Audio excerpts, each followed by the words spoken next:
can't sleep, so I might as well do a few more videos.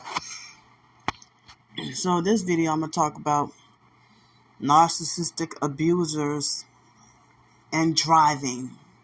Driving cars, vehicles, whatever. So, in my case, I'm 39 years old, still get treated like a punished child with no rights. They don't want me driving at all. And if they see me drive, they act like as if they get envious at me,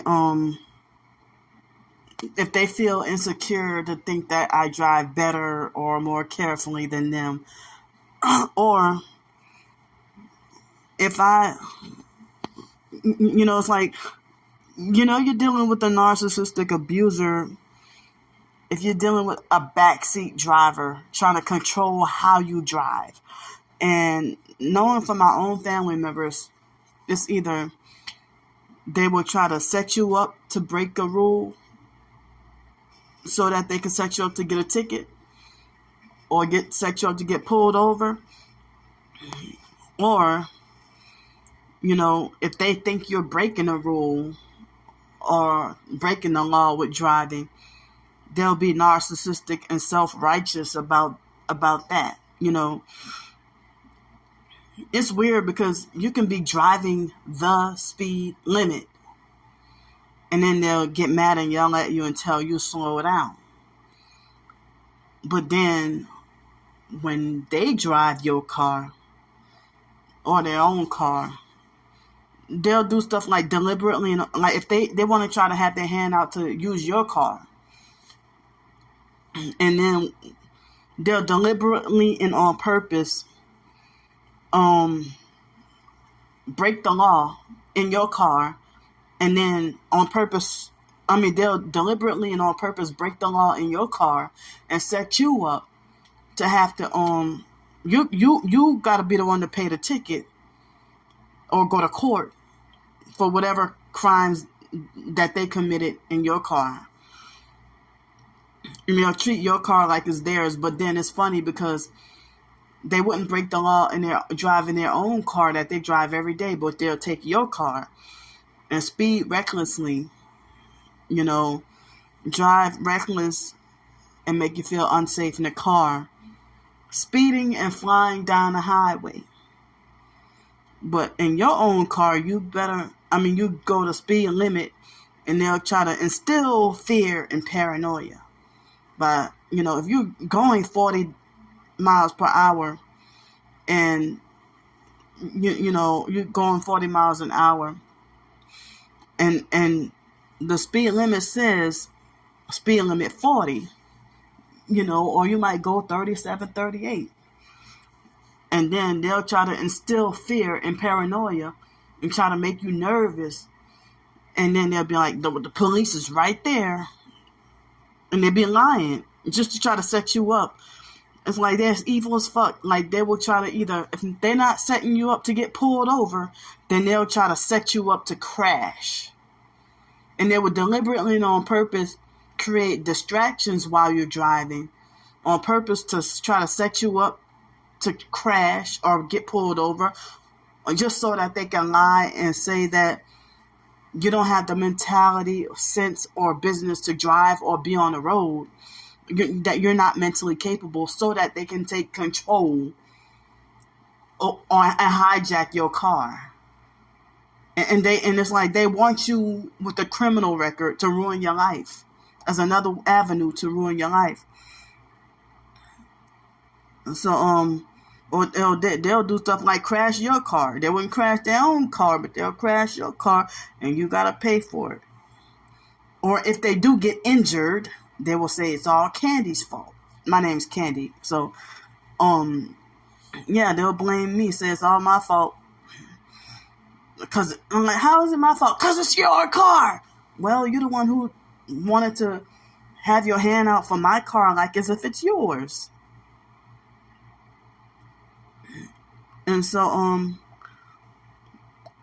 and I'm going to say it again and bring it up. I'm a homeless, targeted individual. being gang stalked and tortured with directed energy weapons. And, they do staged car accidents with targeted people. And they try to control us and force us to Satanism, when we try to live correctly, even though we're not the best at it, because we're human, we fail, make mistakes,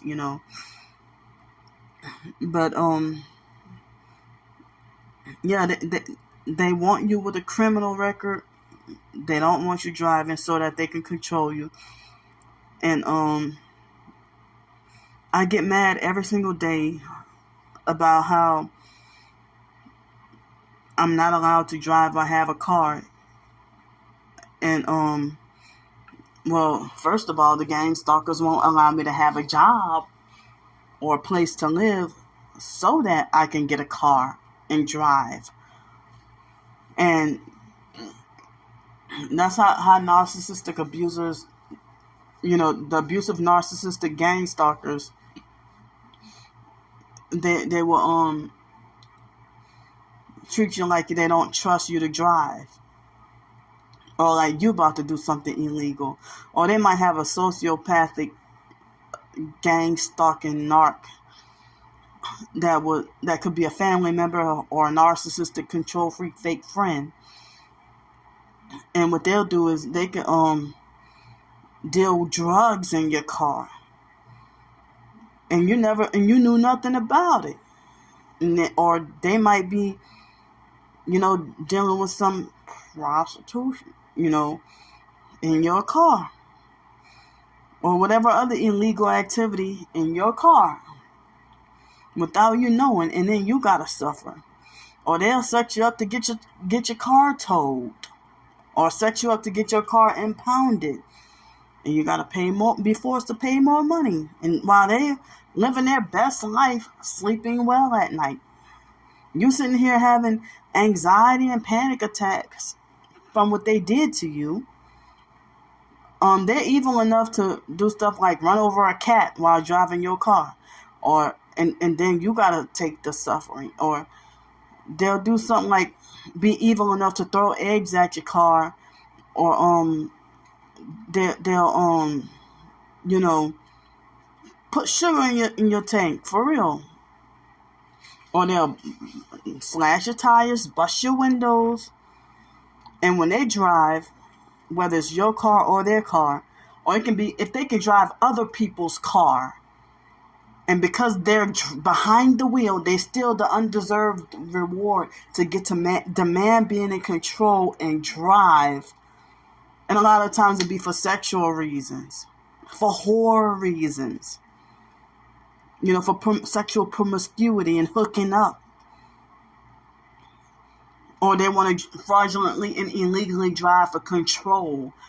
And so they think that because they're driving a car, then that's their car. No, that's your friend's car. It's not your car. If they take my car, and because they put $2 lame ass $2 of gas in it, all of a sudden I owe them, and it's their car now. Or they'll they'll try to forcefully order you to shut up. Or if you have your own car, they'll drive your car and blast music as loud as they want. But if you're driving your own car, they try to force you to have the volume so low that you might as well have no volume at all. Or they'll do they'll if they're driving a transit bus, they will narcissistically address it as their bus. My bus. Or if it's a school bus, my bus. Well, you don't own that doggone bus. Just because you're driving it don't make it yours.